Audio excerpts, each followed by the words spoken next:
So I'm in college. I'm in graduate school. And as the years have gone by, I kind of turn it off. Like I try not to hear and see things because I just don't. It's a lot.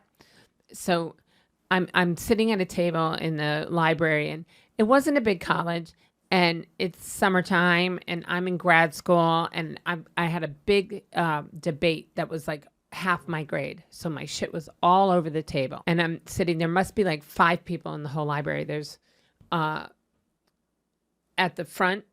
I'm sitting right so I can look at the door because I was in college and liked to see people who came in. And right at the door is a old security guy falling asleep. And to the left here, there's like a resource desk, and there's a girl there who's going in the back and coming out front. And then over there, you can see, it was a big library though. You could see by the big window, like 2 girls sitting at a table, and I'm at a huge table. And all of a sudden I look up, and this man walks in, and he's older. He was like in his 40s, 39, 40. And he was dressed like an assistant football coach. I can still remember what he had on. He had athletic pants that they wear with the big waistbands, and a blue polo shirt, royal blue, and like black slip-on loafer shoes, and his hair brushed to the side. And as he started to walk towards my table, and you guys are too young, but the periodicals were behind me. Like you go to the library, you'd have to look up in a card catalog what books you were looking for. And as he walked in, he kind of said, "Hey." And in Alabama, everybody says "hey" when they see you. And I said, "Hey." And he walked past me, and as he got towards my table and was walking past, I got this. And I've had it since, but it was this horrible cold feeling, like something. And I very focused on his shoes, and I thought, oh my God. And I to this day, I wasn't, it was all very fast, but as he got behind me, I had this vision of him taking his hand open and smashing my head to the table, and my head would be like this. So much so that I jumped and turned around. When I jumped and turned around, he was already at the card catalog with his back to me. Now, this is what you have to know. There was no framed picture, no mirror, nothing. He did not see me jump and turn around.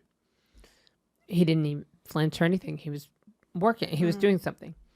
And I turned back around and said, oh God, I'm nuts. I'm so tired. I'd been up late. And I'm like, you're really losing your mind.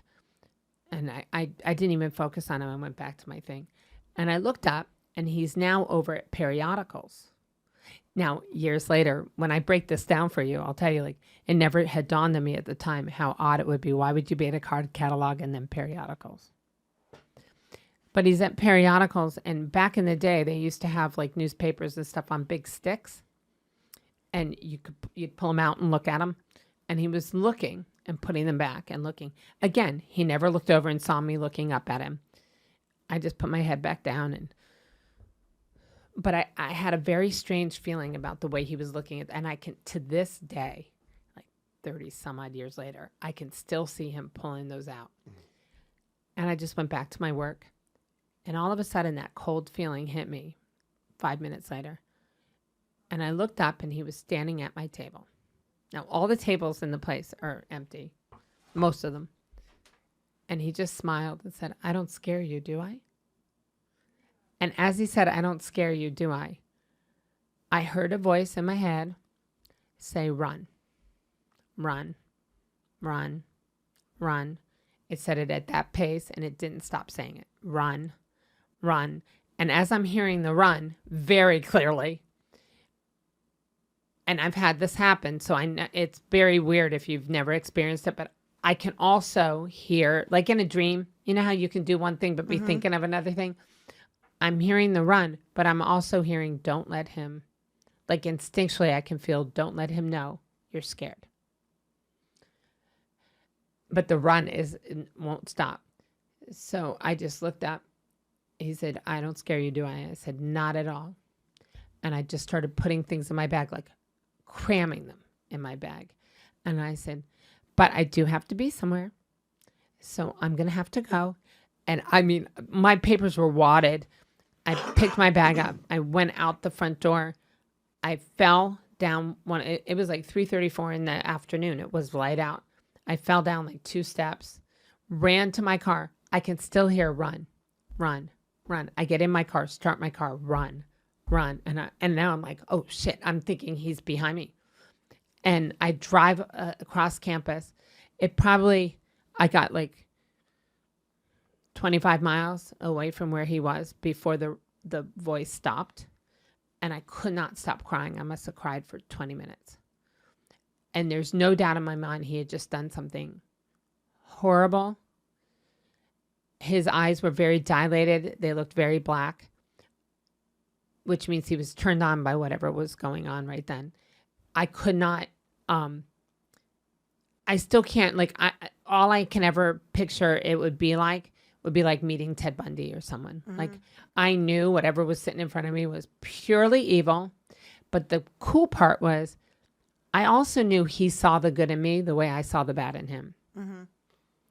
And I always felt as though he felt, and I've been told since by, if you believe it, medium, people that are even a priest, but I've been told by people that his purpose, what he was trying to do was just scare me. He knew he couldn't really do anything to me because I was very well protected, but he wanted to frighten me. Mm-hmm. And he possibly wanted me to lead him to something or hurt me or something, but he didn't really think he could hurt me. It was like a challenge for him. It was like a challenge. Oh, okay. Like he wanted to see, can I scare her? And there were people with you there. In the library, but not at my table, not with me. But I felt like years later when I've prayed on it and thought about it and talked to people, I'm pretty sure he was looking for whatever he did in those papers. That's what I was thinking. And that's what I think he came in for. But when he saw me and I said hi, he saw like a light in me, is what I felt. And he walked past me hoping I would feel who he was.